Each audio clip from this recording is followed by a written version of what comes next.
మాదంటూ వైఎస్ఆర్సీపీ చెప్తుంటే గెలుపు విజయం సాధిస్తామని కూడా టీడీపీ ఘనంగా చెప్తున్నారు. ప్రస్తుతం ఈ విషయం మీద మాట్లాడేందుకు నెల్లూరు జిల్లా తెలుగుదేశం పార్టీ అధ్యక్షులు అబ్దుల్ అజీజ్ గారు మనతో ఉన్నారు. ఎంతో మాట్లాడదాం.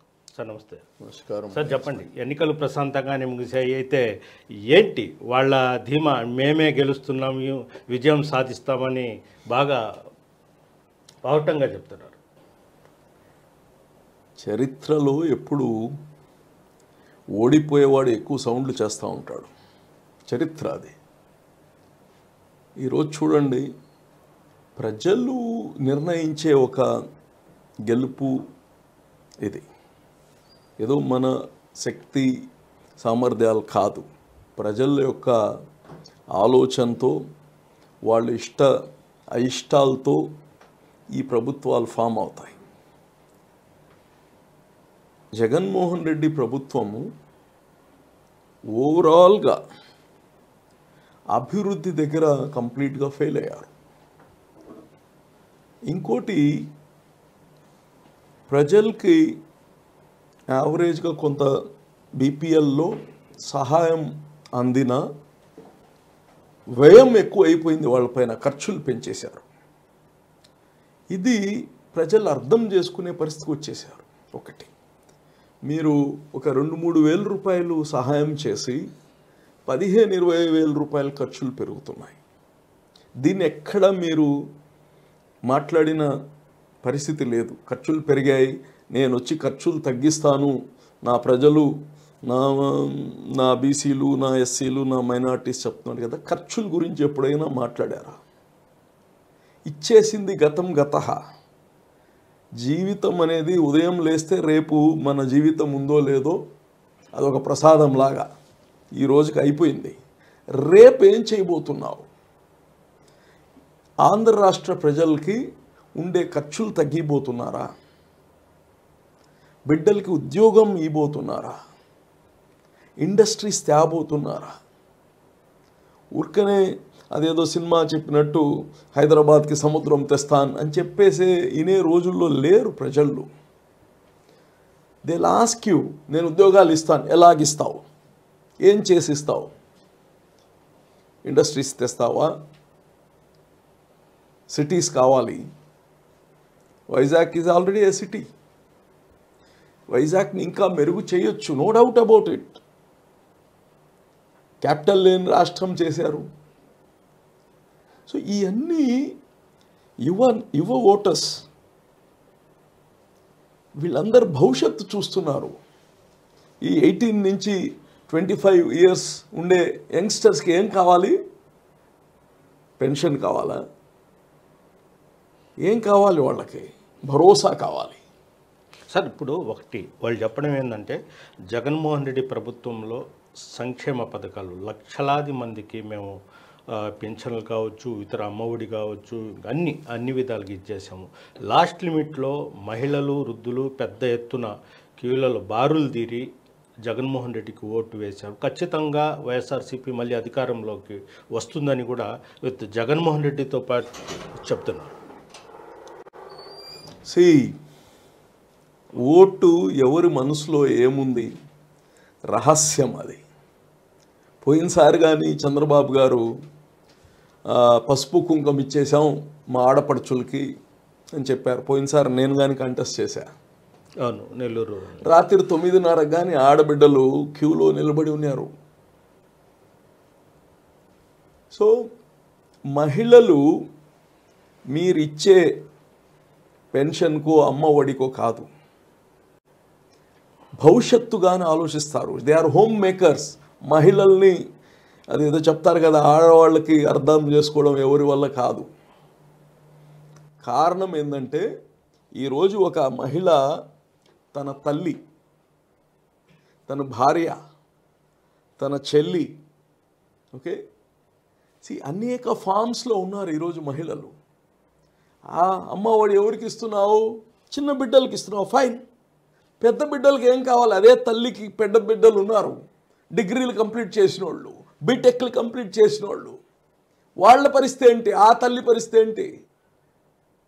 ఆ తల్లిని ఎవరు అడ్రస్ చేస్తున్నారు ఆమె సమస్యని?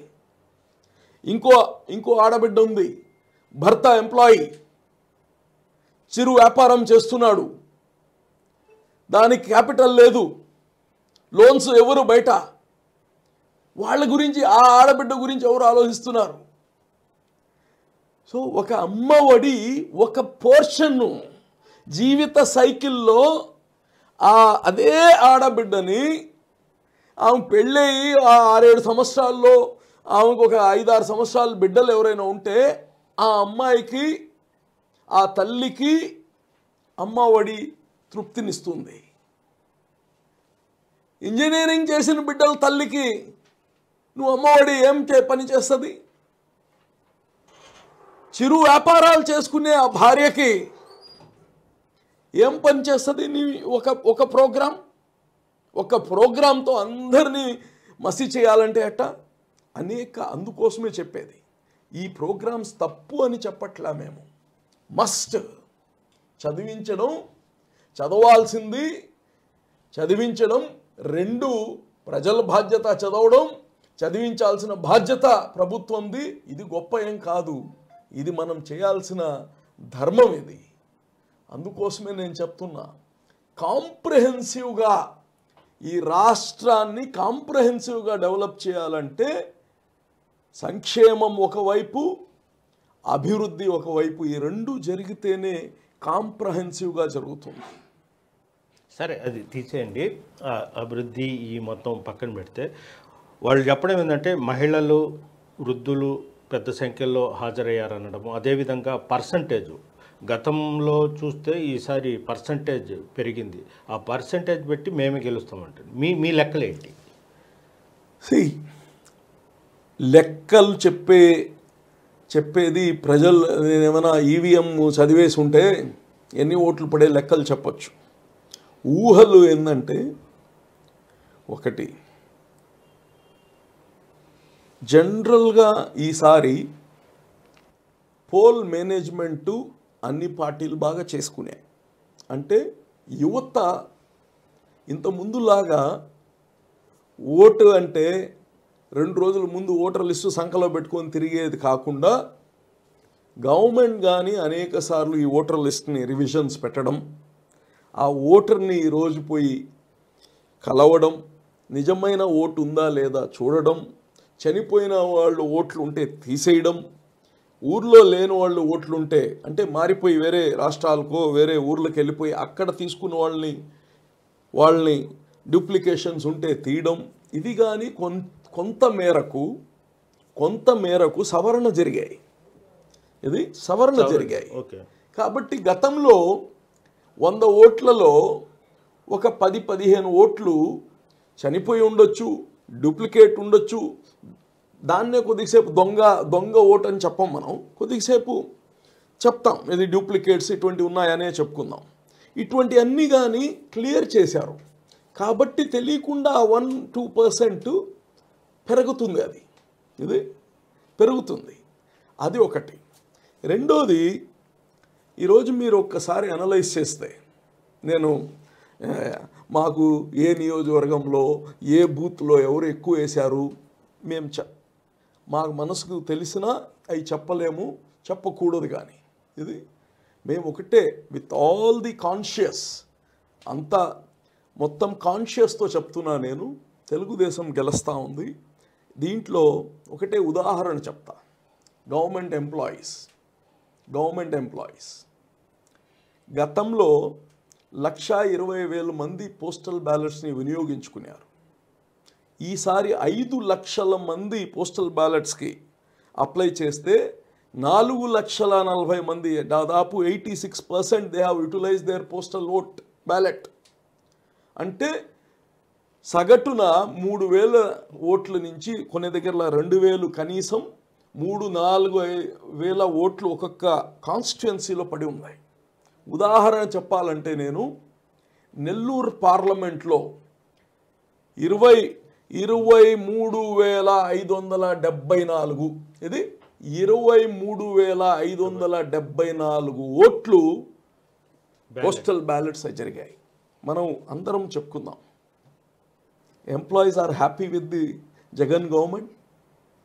అందరం ఒకసారి మాట, మిగతా అన్నీ వదిలేద్దాం, అవ్వా తాతలు మీరు చెప్పిన అన్ని మహిళలు. I'm just talking. Employees, are they happy with this government? తెలుసు, రోడ్ల పైన వచ్చి ధర్నాలు చేశారు, నెలలు పోరాడారు. ఈరోజు ఇంతమంది ఓటేశారంటే ఇట్స్ యాంటీ ఎన్కంబెన్సీ. ఈరోజు 25,000 మంది వాళ్ళ కుటుంబ సభ్యులండి. ఆ ఎంప్లాయీకి నష్టం జరుగుతుంటే వాళ్ళ కుటుంబానికి నష్టం జరిగినట్టు కాదా? అంటే ఒక పార్లమెంట్, నెల్లూరు పార్లమెంట్లో 1,00,000 ఓట్లు అగెయిన్స్ట్ గవర్నమెంట్ చెప్పేస్తున్నారు వాళ్ళు. ఈ గవర్నమెంట్ ఉండకూడదు అని 1,00,000 ఓట్లు. కొద్దిగా సేపటికి మిగతా ఎన్ని సమానం అనుకుందాం. ఈ 1,00,000 ఓట్లు ఎవరి? యాంటీ గవర్నమెంట్ కాదా? అందుకోసమే దీన్ని ఏదో మనం పుస్తకం చూసి రిజల్ట్ చూసి చెప్పినట్టు చెప్పుకోవాల్సిన అవసరం లేదు. జనరల్ ఏంటంటే థియరీ ప్రకారము ఒక ప్రభుత్వం 5 సంవత్సరాలు పాలన చేసిన తర్వాత వాళ్ళ షార్ట్ ఫాల్స్ అన్నీ యాంటీ ఇన్కంబెన్సీగా మారిపోతాయి. ప్రజలు కొత్తదనాన్ని కోరుకుంటారు, కొత్త నాయకత్వము, కొత్త ప్రామిసెస్ ఎక్స్పెక్ట్ చేస్తారు. అందుకోసమే ఇక్కడ కొత్తదనం చేయడానికి ఒక కూటమిగా తెలుగుదేశము, జనసేన, బీజేపీ ఉన్నారు కాబట్టి నెక్స్ట్ ఆల్టర్నేట్ లేదు స్ప్లిట్ అవ్వడానికి. కాబట్టి ఏదైతే యాంటీ ఇన్కంబెన్సీ ఉందో గవర్నమెంట్కి, అది కంప్లీట్గా ఈ తెలుగుదేశం కూటమికి ట్రాన్స్ఫర్ అవుద్ది ఓటు.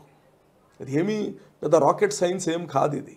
అయితే జగన్మోహన్ రెడ్డి ఏం చెప్తారు, నేను చేసిన సంక్షేమానికి యాంటీ ఇన్కంబెన్సీ నల్లిఫై అయిపోద్ది అంటారు. అది నల్లిఫై అవ్వదు. ఆయన లండన్కి వెళ్తా కూడా విజయవాడలో ఐపాక్ వాళ్ళతో సమావేశమై మళ్ళీ గవర్నమెంట్ మందే ఖచ్చితంగా ఇచ్చేస్తామనేది ఒక భరోసా ప్రజలకు. ఆంధ్రప్రదేశ్ ప్రజలు ఖచ్చితంగా మళ్ళీ, అంటే వాళ్ళ పార్టీ వాళ్ళు కావచ్చు ఎవరైనా, అయితే చంద్రబాబు నాయుడు ఎలాంటి వాయిస్ లేదు, చంద్రబాబు నాయుడులో ఒక భయం ఉంది, దానికోసమే ఆయన ఏం మాట్లాడలేదు అనేది ఒక ప్రచారం అయితే కూడా జరుగుతుంది. మీ క్వశ్చన్స్కి కొద్దిగా పర్సనల్ అయిపోతానేమో అని నేను ఎప్పుడు పర్సనల్ ఎవరి గురించి మాట్లాడను. అయితే జగన్మోహన్ రెడ్డి ఎలక్షన్ అయిపోయిన తర్వాత ఇంకో మోడల్లో మాట్లాడదాం. సేమ్ క్వశ్చన్ ఈయన చంద్రబాబు ఏం మాట్లాడట్లేదు అంటున్నారు. ఇంకో మోడల్ ఏంటంటే ఆయన బయట ఊరికి పోవాలంటే ఈ దేశం ఒప్పుకోలే. ఇప్పుడు ఏంటంటే స్పెషల్ పర్మిషన్ తీసుకొని ఈ దేశం బయటికి వెళ్ళడానికి పర్మిషన్ తీసుకొని పోతున్నాడు. ఓడిపోతే వచ్చేస్తాడా రాడా అనేది చాలామంది మీలాంటి వాళ్ళు ప్రశ్నించారు. అందుకోసమే సిబిఐ ఏం చేసిందంటే, ఇతను పోతే రాడేమో, ఇతను పోతే రాడేమో, ఎందుకు రాడు, ముఖ్యమంత్రి అయితే ఎందుకు రాడు? ఈ 8, 9, 10 సంవత్సరాలు ఇదే సిబిఐ గమ్ముగా ఉన్నింది కదా. ఆయన ఎన్నిసార్లు ఎక్కడ పోయి వచ్చినా అబ్జెక్షన్ పెట్టలేదు కదా. మేధావి కదా నువ్వు. నేను అడుగుతున్నాను, ఇదే సిబిఐ ఇతను ఇప్పుడు పోతే రాడు అని ఎందుకు వేసింది? అబ్జెక్షన్ ఎందుకు పెట్టింది? మొన్నటిదాకా పెట్టలేదు కదా. పోయి వస్తూ ఉంటే అది సొంత పని అవును, వ్యాపారం పని కానివ్వండి, ఏ పనికి కానీ అలౌ చేస్తున్నారు. ఇప్పుడు ఎందుకు అబ్జెక్షన్ చేసింది సిబిఐ? సిబిఐ కానీ కొద్దిగా తెలివి ఉంది కదా. ఎవరు గెలుస్తారు, గెలిస్తే ఎందుకు రాడనుకుంటుంది సిబిఐ? ఎందుకు రాడనుకుంటారు చెప్పండి ప్రజలు, మీరు చెప్పండి. వీళ్ళు చాలా గమ్ముగా ఉన్నాడు చంద్రబాబు, దాంకోని ఉన్నాడు, భయపడిపోయి ఉన్నాడు, జ్వరం వచ్చేసింది, వాయిస్ లేదని. ఎందుకు పోవాలి? ఆ ప్రజలు వేశారు ఓట్లు. ఇప్పుడు పోయి గెలిస్తే కదా వాయిసు. గెలిచిన రోజు ప్రజలకి ధన్యవాదాలు చెప్తాం, ఓటేసిన దానికి అందరికీ ధన్యవాదాలు చెప్పాము. ఓడేవాడు ఇంకా ఎక్కడ చిందరబందర అయిపోతారు జనాలు, వీళ్ళ క్యాడర్ అని చెప్పుకుంటున్నాడు. ఇప్పుడు సేవ చేసిన వాళ్ళకి పోయి వస్తాను, ఏడకపోవద్దు, మళ్ళా వస్తానని చెప్పుకోవాల్సిన పరిస్థితి వచ్చింది ఆయనది. నేను చెప్తున్నాను, ఓట్లు వేసిన వాళ్ళకి ఏమైనా ధన్యవాదాలు చెప్పాడా? ఓట్లు వేసిన వాళ్ళకి ధన్యవాదాలు చెప్పాడా? సెక్రటరీలో ఈయన చెప్పిన పని చేసిన ఐఏఎస్ఎల్కి ధన్యవాదాలు చెప్పాడా?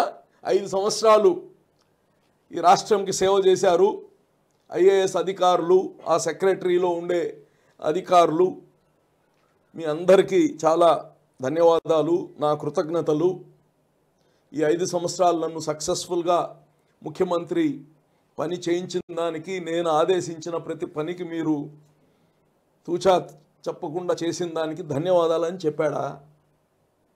ఎవరికి చెప్పాలి నువ్వు ధన్యవాదాలు? ఐప్యాక్ ఈజ్ యువర్ కాంట్రాక్టర్ అండి.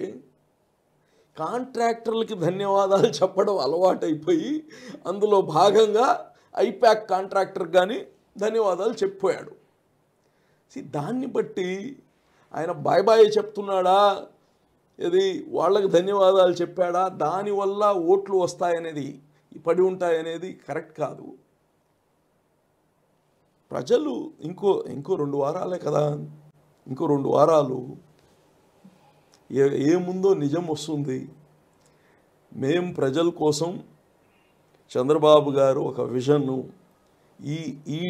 ఈ టర్మ్లో చంద్రబాబు అవసరం ఈ రాష్ట్రానికి ఉంది. అది తెలుగుదేశం వాళ్ళు చెప్పేది కాదు, చదువుకున్న ప్రతి ఒక్కరూ.